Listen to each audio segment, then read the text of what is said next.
kita ini, karena sepertinya ada pembiaran ya.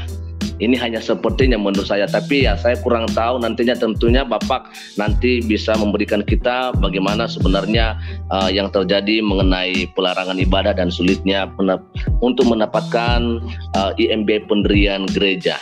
Yang pertama Pak ya, jadi sebenarnya yang melakukan pelarangan gereja itu ya, karena kita ini kan udah lihat banyak ya yang cukup viral di Indonesia ini, beberapa gereja dilarang untuk melaksanakan ibadah di gerejanya, dan banyak gereja-gereja lain ya, termasuk gereja KBP, gereja GPDI, dan banyak denominasi gereja lain yang memang juga dilarang untuk melaksanakan ibadah di gereja yang sudah dibangun oleh pihak gereja.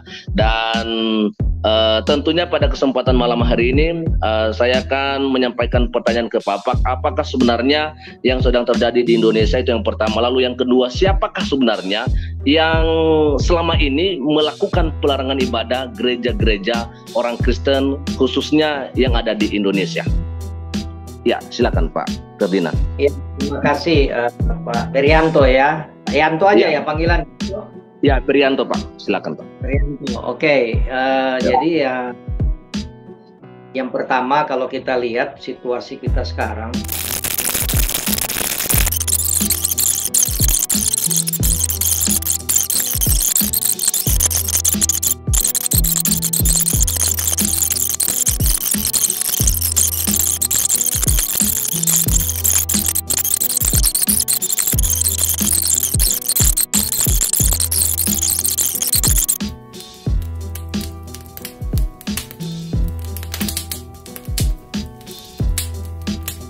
bersama saya Pendeta Henry Tandianta MPS.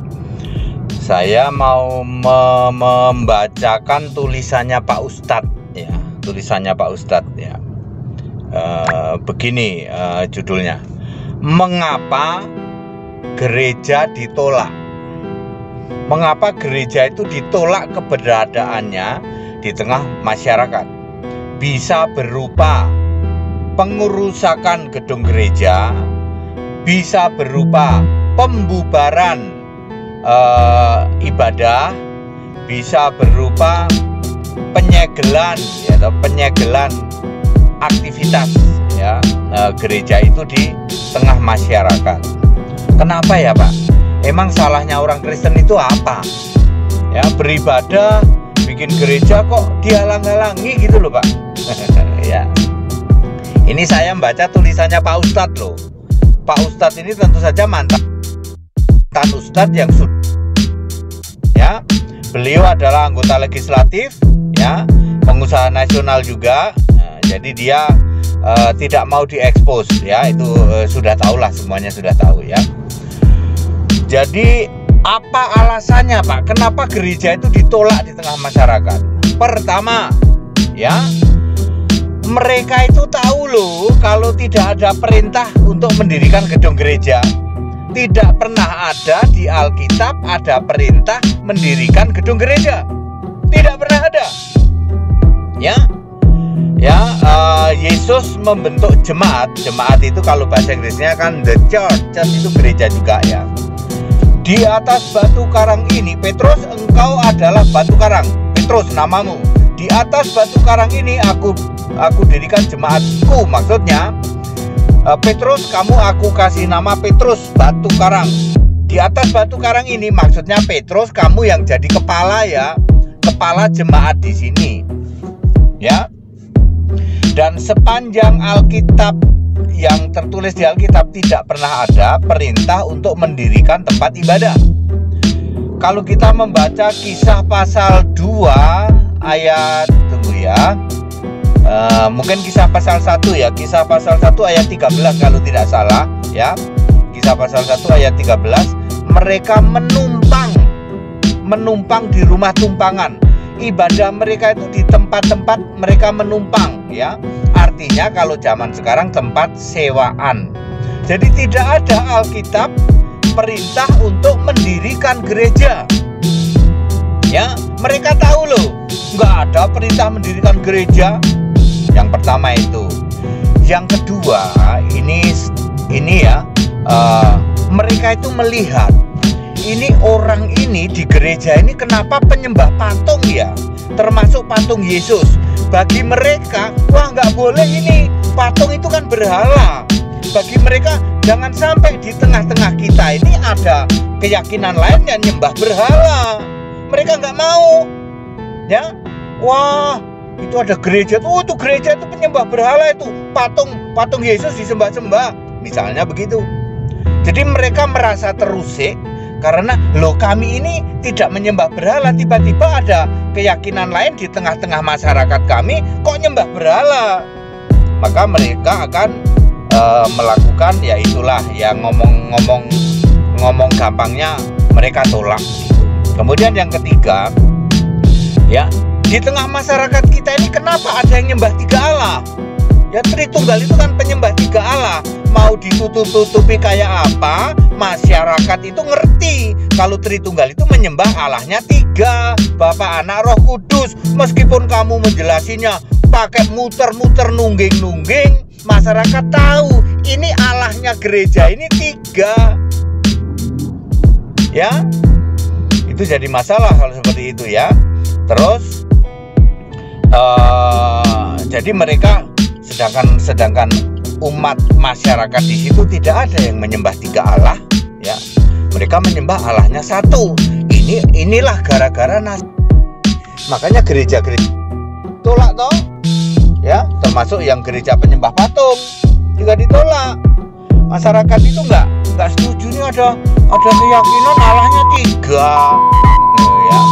Kemudian alasan yang keempat, ini gimana sih? Cuman 20 orang kok diriin gereja. Kenapa kalian nggak gabung aja tuh sama gereja sana?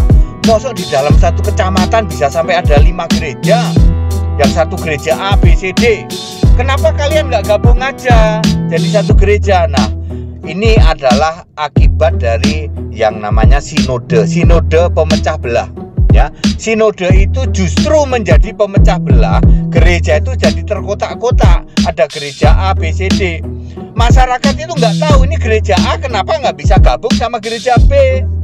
Jadi di kelurahan kami, misalnya di kecamatan kami, kenapa harus 4 gereja? Itu loh Pak ya. Oke, lalu solusinya apa Pak? Ya sudah gampang lah ya. Solusinya gampang, yaitu jangan dirikan gedung gereja. Dirikan apa Pak? Dirikan gedung pertemuan umum. Seperti yang kami lakukan. Kami Gereja Alkitab Al-Aqsa, ya, Jemaat Alkitab Al-Aqsa, kami tidak mendirikan gedung gereja. Kami mendirikan gedung pertemuan umum yang bermanfaat untuk semua, termasuk orang-orang di luar Kristen. Silahkan nyewa untuk acara pernikahan dan lain sebagainya. Kalau minggu ada jemaat kita ibadah di situ, nggak usah bayar kalau jemaat Gereja Alkitab Al-Aqsa. Tapi kalau jemaat lain ingin ibadah, bayar. Dan di gedung pertemuan umum tidak ada simbol-simbol Kristen. Ya, kalau toh ada salibnya pada waktu ibadah nanti dicopot lagi kalau tidak dipakai. Ya, biasanya mimbar kan ada tanda salibnya tuh. Ya, itu yang benar Pak.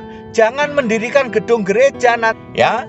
Jadi inilah ya, semoga Mas Yakut, sahabatku Menteri Agama, ini bener ini Henry Randianta ini, ya memang bener ini. Wah kalau gitu perlu dong Wakil Menteri Agama Kristen, perlu Pak, dan saya siap Mas Yakut ya. Saya ingin mengembalikan kekristenan itu Alkitab. Pak Yakut, Menteri Agama, kalau Kristen kembali ke Alkitab, tidak ada gedung gereja, yang ada gedung pertemuan umum, tidak ada simbol-simbol. Kita membangun gedung tempat ibadah, itu ibadah untuk umum, siapa saja boleh pakai, bermanfaat bagi semua, termasuk agama-agama di luar Kristen. Kita juga bisa ibadah di situ, ya.